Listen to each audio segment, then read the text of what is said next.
Hello, this is a live Dataxis webcast. It's 12 noontime sharp in the East Coast in the States.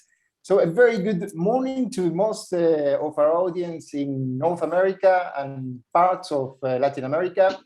Good afternoon already to the rest of Latin America and people joining us from the East Coast in the States. And a very good evening to our friends across Europe. To all of you, welcome to this new webinar organized by Dataxis and sponsored by castLabs, which we have titled The Future of Android TV, What is Widevine CAS and How to Use it.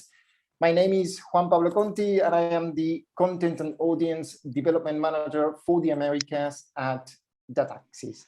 By now, I'm sure most of us are well aware of the booming interest surrounding Android TV, which has meteorically risen to become practically the de facto middleware installed in newer set-top boxes used for next generation OTT pay TV rollouts across the world, especially in those instances where app super aggregation is a key component of the video offering. But Android TV is not the only Google-developed technology that is generating interest in the pay TV industry.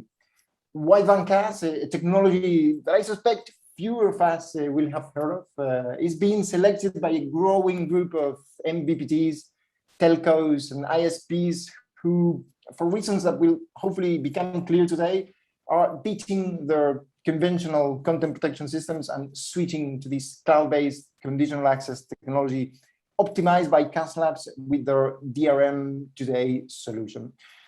Our four guests today are some of the world's leading Widevine and Android TV experts, and they will help us understand everything that is to know by those considering taking the leap from conventional to next generation content protection technology. So let me introduce them. Ryan Lewis is a business development Widevine at Google. Ryan is based out of Kirkland, Washington in the States. From Berlin in Germany, James Heinard is sales manager at castLabs.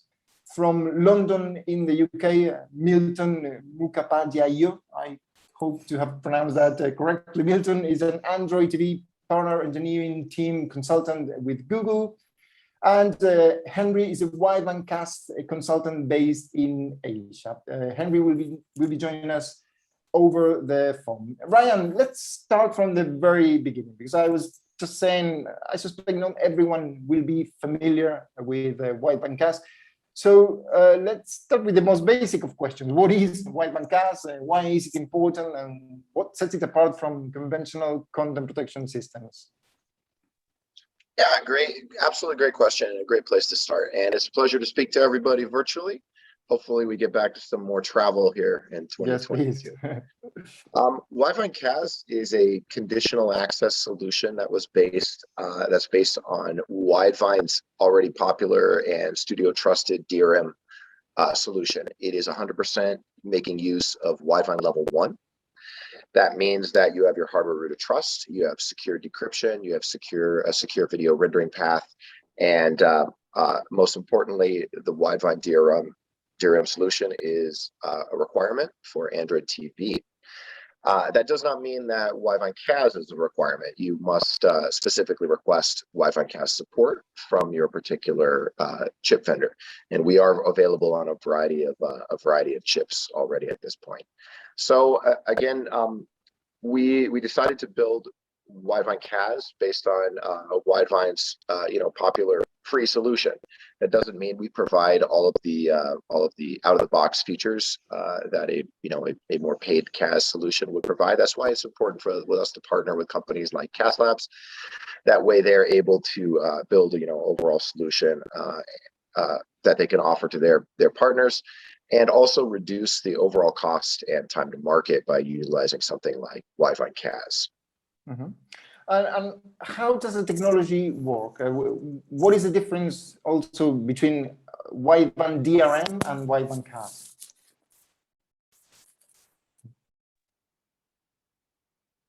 Sorry about that. No problem. Oh, there we go. No problem. Did you hear the question, Ryan? Yeah, I'm sorry about that. My audio cut out there for a second. Okay. So let's talk a bit about how the technology works, Ryan, and what is the difference between the Widevine DRM and Widevine CAS.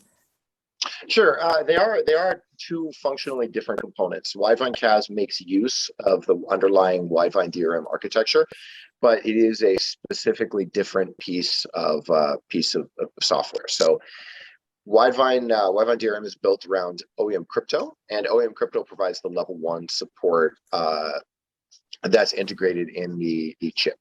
So Widevine CAS has a component that's OEM crypto for CAS, and that is effectively bringing Widevine CAS into the Widevine level 1 architecture, and then that allows users to make use of the Widevine conditional access piece. And this is for your IPTV and DTH style environments, which is something that the Widevine DRM component does not support. Widevine DRM is the OTT client. Okay, that's clear. James, how is castLabs using its managed services to help pay TV operators take advantage of Widevine?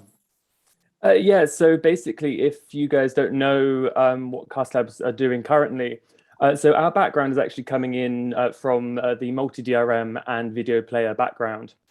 And so basically, we saw a gap in the market with Widevine CAS because we saw that it was able to promote technological convergence and then also offer greater flexibility to pay TV providers.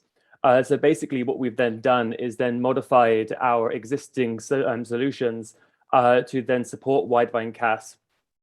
So our solution actually is split up into two parts. So we've got a head-end solution. So this is where we're making use of our license delivery network that we use for our multi-DRM solution. And then we've integrated this with our ECMG. So then you're able to simply integrate with Google's backend and then basically encrypt the content. And then the second part of the solution is on the client side. So we have modified our video players to support multicast streams and also support Widevine CAS with the additional benefit of being able to have this hybrid video player that you can use both for your OTT streams and then also your multicast streams. Okay. Milton, what are the prerequisites to run Widevine CAS? What do operators need to have in place in terms of the Android version that they are using and the system on chip and the return path? Sure. Yeah, but by the way, I'm Milton, and it's a pleasure to be here today. So for the specific question, so Widevine CAS, as Rari mentioned, is exclusive to Android TV platform. So it supports Android TV from API level 26. So that will be Android P or Android 9 to the current version of Android. So from the SOC vendors, again, Rand mentioned it, SOC vendors have to support the appropriate OEM crypto CAS library for a specific version of Android TV. So for example, for Android 11 and 12, you will need to support OEM crypto version 16.3 for CAS. So, and it is supported by kind of all Android TV reference design SOCs. Mm-hmm. Good. Henry, does Widevine only work on IPTV? How about pay TV services distributed over cable, satellite, or even digital terrestrial TV networks? And how do the cloud-based elements work in these sort of setups? Yes, that's a good question. Actually, the Widevine CAS doesn't limit it to IPTV, but because of the historical reason, it's extending the OTT platform to the IPTV platform is more easy to go for. So that's why most of the companies or the operators running the IPTV will move first to the Widevine CAS. But recently, we got more requirements about satellite terrestrial network to change to Wi-Fi CAS technology as well. But they need to understand the requirements as Ryan and Newton explained. We need to have some kind of return path to get the license back. We have to have a connected set-top box. So this kind of thing we'll need to take into considerations. Okay, let me at this point remind our audience that they can send any questions they might have to our speakers. Just a reminder, James, Ryan, Milton, and Henry are some of the world's leading experts on both Android TV and Widevine CAS. So I know we have a lot of operators joining us from around the world. Take the opportunity to put any questions. We, at the last 10, 15 minutes, depending on how many questions we have, we will put them to them. Just use the Q&A session in the tool to share your questions. And if you can, please state your name and who the question is addressed to, so we know who you're trying to get an answer from. Ryan, so it's clear what advantages wideband brings, but let's also talk about some of its limitations. What might operators be compromising by abandoning their conventional CAS setup to run this new technology? Sure. Yeah. I mean, in terms of security, there's no compromises. We are a studio-approved DRM, and we're making use of the exact same underlying security architecture. So from that particular vantage point, there are no limitations. Now, as I said, we provide a variety of SDKs, and that's why we rely on partners like castLabs to integrate, say, our ECMG to be able to insert the Widevine ECMs into encoding and packaging software. So, and if you choose to go with somebody like Widevine and you're an operator, you will need to find an integrator, or you will need to complete these steps yourself. There are there are potentially some other additional features that we don't directly provide, such as something like maybe watermarking. So you have to work with a integrator and a vendor to be able to do that as well.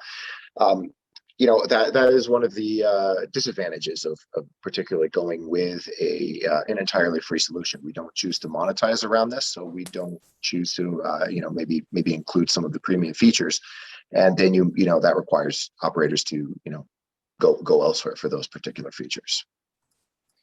Okay, that's clear. I can see already the first questions coming in. As I suspected, we have a lot of people, so probably we'll have a lot of questions. If we can, we'll try to mix some of those questions before the last 10 or 15 minutes, because probably we won't have time for all of those questions, but it's good that you're already engaging. James, what happens with the video players on Android TV set-top boxes? Is there a requirement to use a specific player in those cases, or are there any options to use alternative players? Yeah, so I understand that typically that the video players on the set-top boxes are usually running off a version of XO Player. So as Ryan alluded to, this could potentially be a player that you develop in-house, or sort of more typically is that your OEM provider will be deploying their own player on here. But then there are some limitations maybe with this, in that you need to do the integration work with Widevine CAS to deploy this. And so this is basically where the castLabs player sort of steps in. So we've made these optimizations to our player so that then we can then offer sped up deployments and basically just simplify everything. And so things that we've been doing here is adding RTP and UDP streams into our players, and then also adding the Android TunerHow framework to just basically then support everything, whilst at the same time, as I mentioned before, as having your OTT streams. And then again, what else Ryan alluded to is then adding these sort of additional value adds that you don't necessarily get when you're deploying Widevine CAS by yourself, is that we're then able to integrate things like watermarking and fingerprinting solutions onto the client side, so that you're basically not compromising any of the security that you're getting with your older, more expensive legacy conditional access, and getting it all in one place at a reasonable price. Mm-hmm. Okay, interesting. Henry, what about middleware compatibility?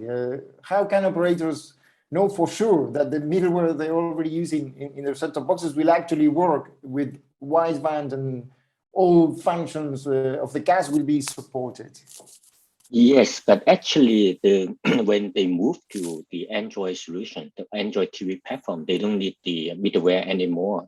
So in old days, the middleware is like a middleman to talk to the kernel and then talk to the player to display the video or the EPG stuff. But with the Android, actually, you don't need it. So with the Android and the castLabs SDK or the player SDK, you can do the player and the EPG and the interactive things all together in one shot. And also you can extend the IPTV platform to the OTT environment. So the same piece of software just extend to all the platforms. So the middleware is no longer exists in the Android TV platform situations. Okay, that's clear. Milton, is there anything operators can do to accelerate the integration of Widevine CAS with Widevine pre-integrated-CBS-based middleware? Right. So, yeah, actually, the thing is that the common broadcast stack, just like Widevine CAS, is an optional component, right? So this is the kind of standard broadcast stack for Android TV. And we make sure that the standard components work well together. Now, on the common broadcast stack side, we want to work with operators who intend to use CBS, that is common broadcast stack. We want to work with operators closely during integration time and for the kind of long-term support. So I would suggest that it would be really good if the operators can engage early with the common broadcast stack team with their specific requirements. One of the things about the common broadcast stack is that it is our processes are fully transparent. Operators can have full access to the common broadcast stack source code. They have to sign a development license for that, but then they can see all the CLs that are going in, all the changes that we're making. And we also want to make sure that our roadmaps are aligned so we can share our future roadmap with operator partners as well. So in short, like engage with us early, and that will be my recommendation. Okay, good recommendation. Just a reminder again to our audience, thanks, you're already sharing some of your questions. There's still time to send more, and they're all welcome. Just use the Q&A section on this tool, and we will try to take them all. Ryan, can you share with us any names of operators who have already deployed or maybe are in the process of deploying Widevine CAS? I mean, I can't. I do have some limitations there. We do have some deployed partners, such as LinkNet out of Indonesia and SFR out of France. I mean, I can't unfortunately discuss any ongoing projects due to confidentiality reasons, but we do have several ongoing projects across Asia and Europe. So some larger names have selected Widevine CAS, and some choose to run Widevine CAS alongside their other CAS vendors as well. Okay, and James, we mentioned Ryan mentioned right from the outset. Overall cost is one of the key advantages of the technology. What is the overall cost to upgrade from an existing CAS solution to Widevine? What price reductions can operators realistically expect to see in terms of cost per set-top box? Yeah, so when it comes to the actual cost, this is one of the many reasons that castLabs actually has sort of taken on the Widevine CAS technology. So basically, at a starting point is that Widevine CAS is a royalty-free technology. So this is then starting to cut the costs from the beginning. But then there's also other ways that the costs are also reduced. So Henry alluded to this in the fact that there is reduced need for middleware, so you're not needing to pay for this anymore. And also the fact that Widevine CAS is an open standard technology means that then it's sort of taking away proprietary elements from your conditional access systems, which then reduces the costs, because basically we're not reinventing the wheel every time you're working with a different CAS vendor. We've got one CAS that's universally recognized as sort of meeting all of the security standards. So this is where the costs then start to get reduced even further, is by cutting out the proprietary elements. Then there's also the operational costs, which are then going to see your costs go down a lot as well. So no longer do you need to broadcast entitlement messages at regular intervals, because Widevine CAS is basically stored in the cloud and the entitlements then delivered on request. You can actually cut down on your server space. So this reduces the cost of basically maintaining this and running this.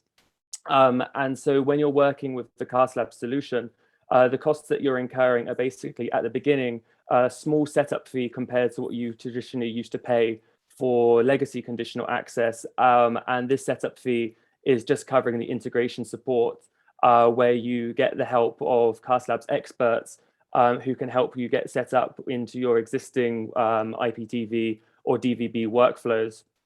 And then the other side of the coin being is that then there are just reduced costs for the entitlement delivery, which is making use of castLabs' already scaled license delivery network for DRM.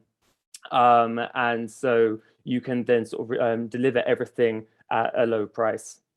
And also as well, before I forget, that the Widevine CAS then also enables you to implement SaaS business models into conditional access. So you're not paying a huge lump sum over a 5-10 year contract anymore.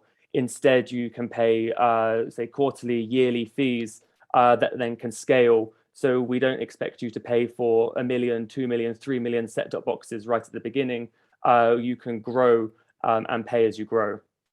Okay, that's a very comprehensive answer. So thanks for that. Henry, how complex is the integration process with SOCs? Which specific chipset vendors and chipset models are supported?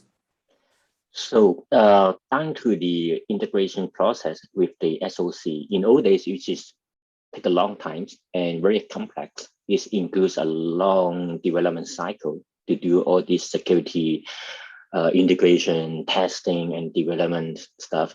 But with the Android Widevine CAS and the SoC partnership model, so those hard work or dirty jobs has been finished with the the Google teams and the back-end development teams to finish all this as SoC integration.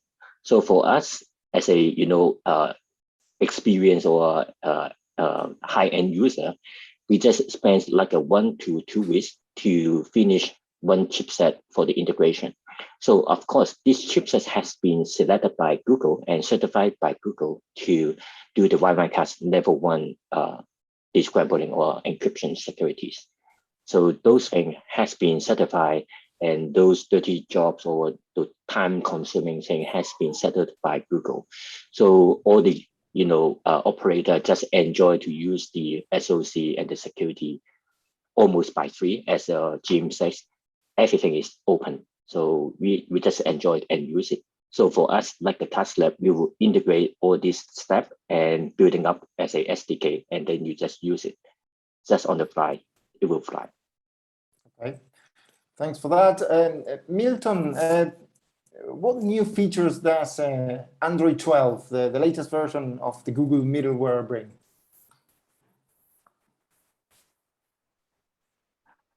Right. Yeah, I just had to unmute myself. Yeah. So yeah, we are very excited about Android 12. We just released Android 12, as you know. As you can imagine, Android TV OS consists of lots of components, and we had a lot of improvements in many of them. So I'm not going to kind of bore you with a complete list, but the key improvements or the ones you would highlight. Yeah, some significant ones for the TV, Android TV would be like, for example, on the UI graphics side, which is kind of important for app developers and operators who are developing custom launchers. So we now support 4K UI, and we have more improvements like window blurring, etc. On media side, that's also an important part. We are actually introducing several new features around display and audio capabilities, refresh rate switching. We are now supporting HDMI-C 2.0. That's quite an important one. It will hopefully lead to better interoperability with other devices, like when you attach your set-top box to your panel TVs. Other one that hopefully our partners will find it useful is the Wi-Fi Easy Connect, DPP.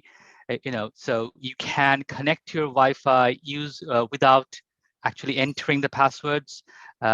Users love it, so you will be able to do that with Wi-Fi Easy Connect. And we are also making a lot of improvements in Bluetooth side. So that's also kind of important for the RCU working with set-top boxes without any problem, without any hitch.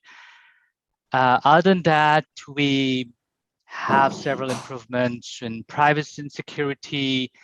On broadcast TV side, significantly, by the way, we also have Tuner HAL, the newer version, the latest version of Tuner HAL, which is a Tuner HAL 1.1. You can check if you're interested, please go to the documentation. There are quite a few new improvements that we made with Tuner HAL 1.1. It will make it easier for our partners to develop Android TV devices. Okay, very, very exciting. You can see Milton is our Android TV expert in the panel. So again, take the opportunity to put any questions to him. In a few minutes already, we will start with those questions. Ryan, are hybrid configurations possible? Can you run both Widevine CAS and conventional CAS systems simultaneously? Yeah, Widevine doesn't have any restrictions on only utilizing Widevine CAS. It's going to be based on limitations of your device and what you've integrated and chosen to integrate at the chip level. So you can run Widevine CAS in parallel with other CAS vendors as well. Okay, answered. And James, what type of CAS are operators who have already migrated to Android TV, either fully or partially? We know there's an issue there. Sometimes operators need, because of their legacy set-top boxes, do a gradual migration but what type of CAS are in general those operators using? And how about ISPs who are launching a pay TV service for the first time with Android? So typically, I think that when people are migrating to Android TV now, they are still taking their old legacy conditional access vendors with them, basically because they've got these long-lasting relationships with them.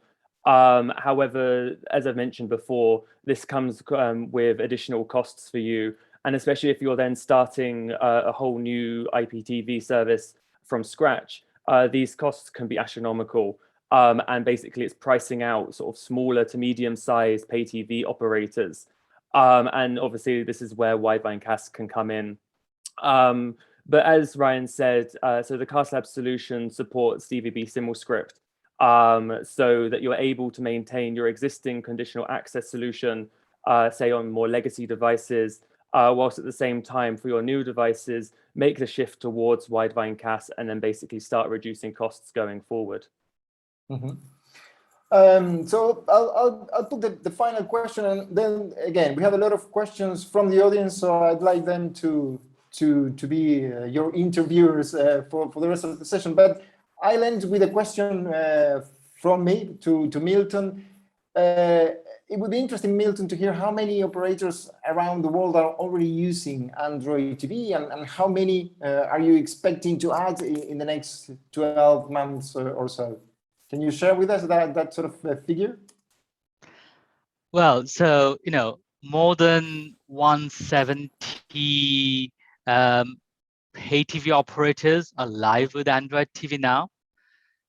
We do not have a kind of specific number for the next months, but we are expecting the same momentum. So hopefully this momentum will continue. I just wanted to mention that we are also kind of focusing on how we can take our partnerships to the kind of next stage of maturity. So to that end, we're exploring ways in which Google can continue to kind of drive value for operators. For example, better together experiences with other Google devices, enabling things like addressable TV, more ambient computing, etc. So growth is ongoing, but we are also trying to take it to the kind of next level with our partners. Okay, thanks for that. So let's start with some of the questions that have been coming in from the audience. And again, you still have time to send any additional questions. Let's start with a question from Ali Kisil. Ali is asking, how can we integrate Widevine CAS to our encoders? So I don't know if picotv.com is apparently, based on what I can guess, the type of encoders that they're using, and they're interested in knowing how they can integrate Widevine CAS to their encoders. Who would like to go? Okay, Ryan. Yeah, absolutely, great question. We provide some integration documentation for you to integrate our ECMG component. We support Simulcrypt, and it is a pretty straightforward process for you to integrate. Just reach out to us. I'm sure my contact information can be provided, and yeah, I'm happy to take you through the agreements process, and then I can provide you with some of our technical documentation. Okay, we have an anonymous attendee asking my question: what features are supported in Widevine CAS? We covered some of that compared to other CAS. I think we've covered that already, unless anyone feels there's something that wasn't said. But I think that was answered during the webcast. So while using Widevine CAS for DTH solutions, this is Henry, probably a question to you, who you were explaining how this works. So while using Widevine CAS for DTH solutions, is it necessary to have a return channel on the client side on the set-top box, Henry? Yep, currently it is better to have a return path, or the set-top box has to reach the we so-called the licensor to fetch the license. So that is the integration part for the Android TV platform. So yeah, you need somehow connected back to the headend by IP. Okay. Can I just jump in a tiny bit here? Because sure. I think Go ahead, James. This topic actually comes up quite often in my conversations. And I think it's one of sort of the larger anxieties, especially sort of if you're running a DVB service currently. So as Henry said, yes, it's required to have a return path for Widevine CAS. However, it does not mean that you need constant internet connection to run Widevine CAS.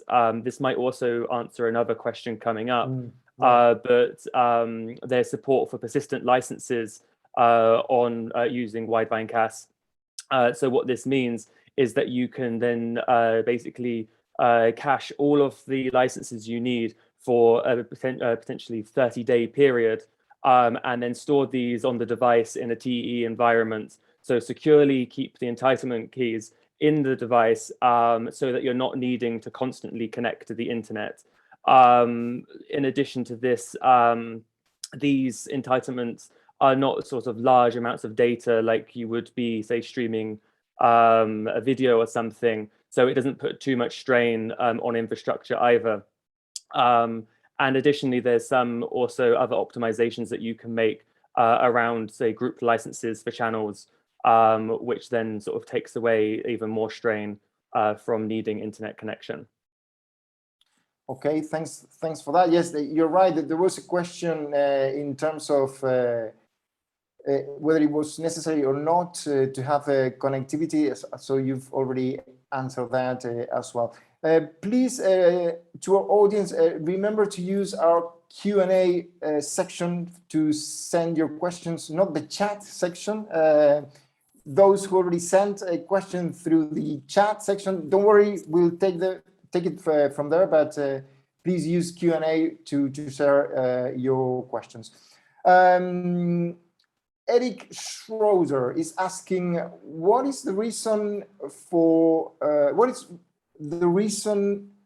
Widevine to implement 3PL? Ryan, probably you want to take that? Yeah, I mean, this isn't directly a CAS related question.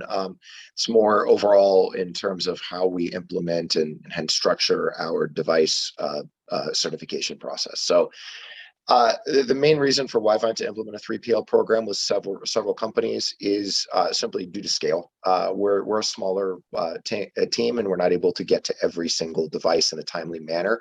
And this was causing significant delays, specifically around AOSP integrations of devices. So in order to help streamline this, we've worked with several companies, including castLabs, on a 3PL program to offload some of this work. And our goal with working with several companies is to be sure that the costs are more manageable for partners that are implementing something like AOSP, which is in fact free. So that's really it. It's mainly just to handle scale and allow us to get to approval of devices in a matter of weeks instead of, perhaps months. So yeah, I hope that answers your question. Okay. A question coming from Athi Krishna Rao. Is there any certification we need to use this CAS like Irdeto and Nagra? Probably to you also, Ryan. Yeah. That very, very common question. And there are, generally this comes out of the sense that, other CAS vendors, they have a longer and more lengthy device certification process, which, we've heard it could last as long as like 8 months. No, there's not, right? Like, so because we make use of the existing Widevine OTT security infrastructure that already resides on the chip itself, you're making use of something that's already approved, and there aren't any functional differences between these types of integrations. And you're using Android TV on top of this, so we aren't available for Linux or other operating systems that would maybe lengthen this device approval or certification time. So it does allow you to progress faster if you have tighter timeframes with integrating Widevine CAS, simply because you don't have to go through this longer security process. And that does not mean we are compromising security at all. It just means we're making use of basically a standard security layer that is not different between devices. Okay, so most of the question really directly for Widevine's integration. Again, a reminder, if anyone has a specific question for Android TV, we'll put that to Milton. But Keith Cho also asking, how can we set up an interop POC POC with Widevine CAS server for the use of content encryption with Widevine? So that's probably either, well. Yeah, I can touch on some of this, just the basics from Widevine, right? I'm sure castLabs has their own solution for this as well. You need to have an agreement with Widevine, and then Widevine can provide you with that agreement. It's a click-through agreement. It's pretty simple and straightforward. And then you typically need to either make a determination if you're going to go with an integrator or you're going to attempt to do most of this yourself. And then you also need, of course, to have agreements with Android TV as well. So, and you guys can, in Android TV, Milton, James, you guys can also talk about that as well. What do you think? James? Yeah, I guess in terms of actually the POCs itself, so as a managed service, castLabs are obviously going to be supporting you with POCs. And so the castLabs solution, as I mentioned, is split in two. We can then deploy this modularly. So we can either support on the head-end side, and so that you can run a POC testing the ECMG and the license delivery network, and also support on the client side, where if you wanted to test our players and get this all hooked up with Widevine CAS that you're deploying yourself. Okay, thanks. And Pulmina Balavanaki is asking, what would be the support from Widevine CAS in case of any incident reported? How would this be handled in the field? A good question in terms of support. James, probably to you. Yeah, so this is one of the sort of comments that I get quite often as well. And so this is where sort of a company like castLabs comes in as well. So again, managed service means that then we're able to offer things like 24/7 support from our engineers, and then raise incidents with us. And basically we take care of these sorts of things. And so we're just basically there to help you. Okay. Thanks. A very technical question. So I think, Henry, you are our most technical expert here. Nuno Sebastião from Ovio Deutsche Telekom is asking, is Widevine CAS compatible with WV-CAS, common scrambling algorithm? Where is the scrambling key transmitted? Encrypted as part of the ECM or encrypted as part of the data obtained from the cloud? How often does the device need to contact the cloud server to obtain a license? A very technical question. I'm thinking Henry, but anyone can jump in.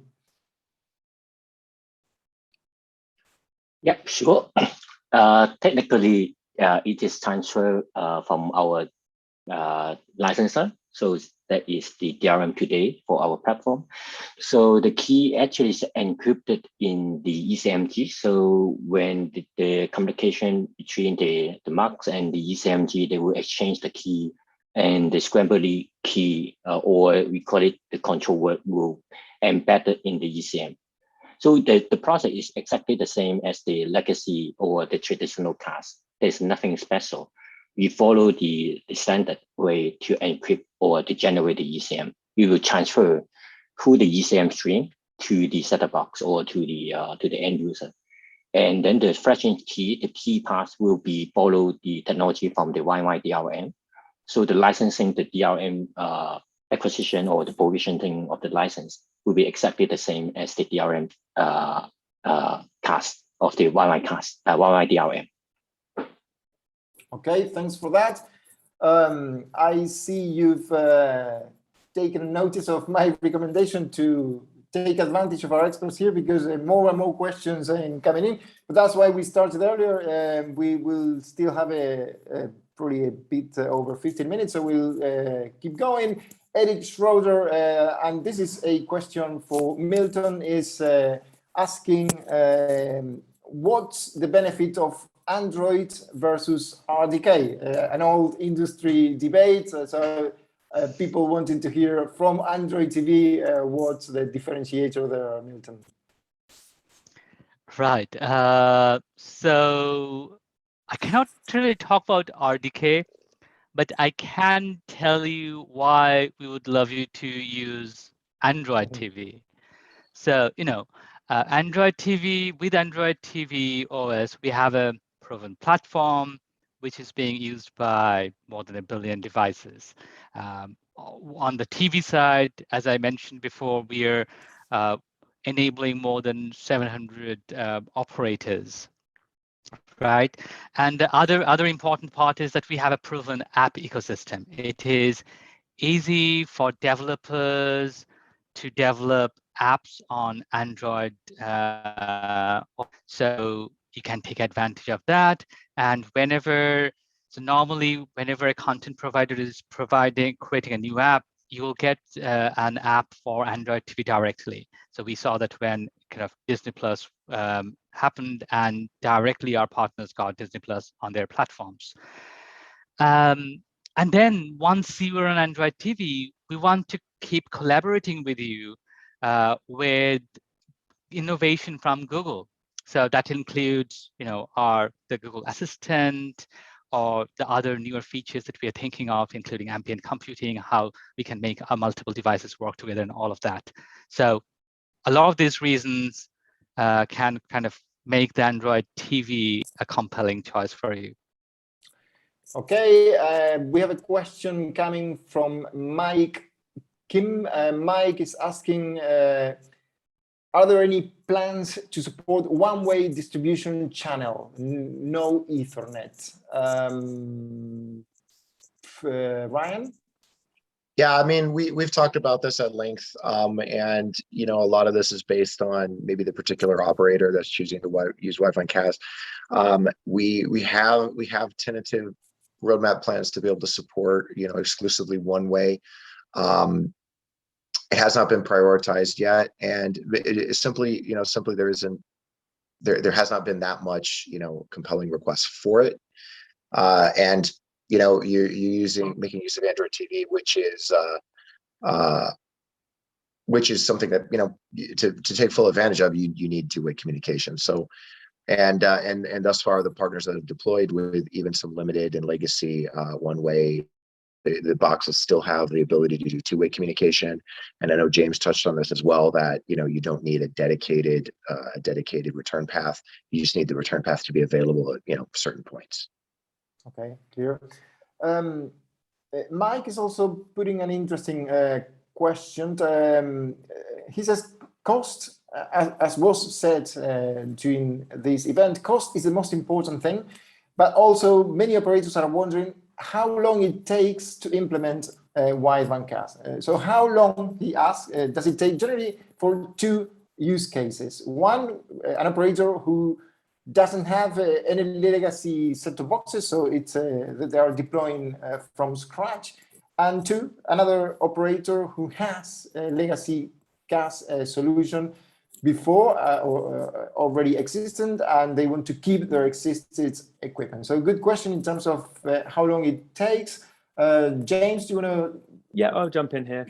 Yeah. So sort of, I guess, to put a bit of context in, is what you would typically see for, say, a legacy conditional access system is a deployment time of probably around 9 to 12 months.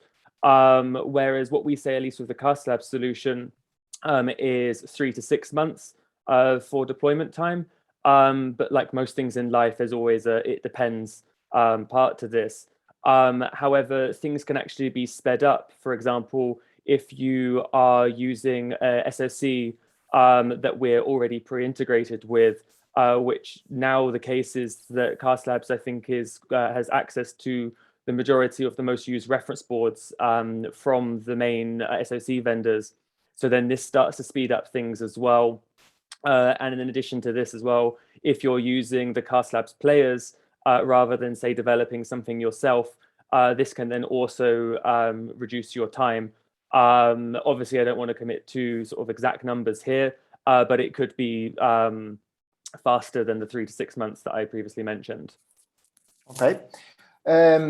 A question from Raiz Abdul Razak. He's asking, does Widevine CAS support all of the current chipsets available today? Henry, you've been touching on that. Do you want to clarify that as well? Does Widevine CAS support all current chipsets available today? Not exactly. So it is mainly selected by, certified by Google. So there's several brands, and each brand has 1 to 2 chipset model that support the Widevine CAS or the Widevine level 1 security. So it really depends on the chipset vendor, how much effort they invest to support, the level 1 security. So from time to time, there will be some other new chipset render. They will join the games and create some new chipset model. Okay, clear. Another reminder to all of you, a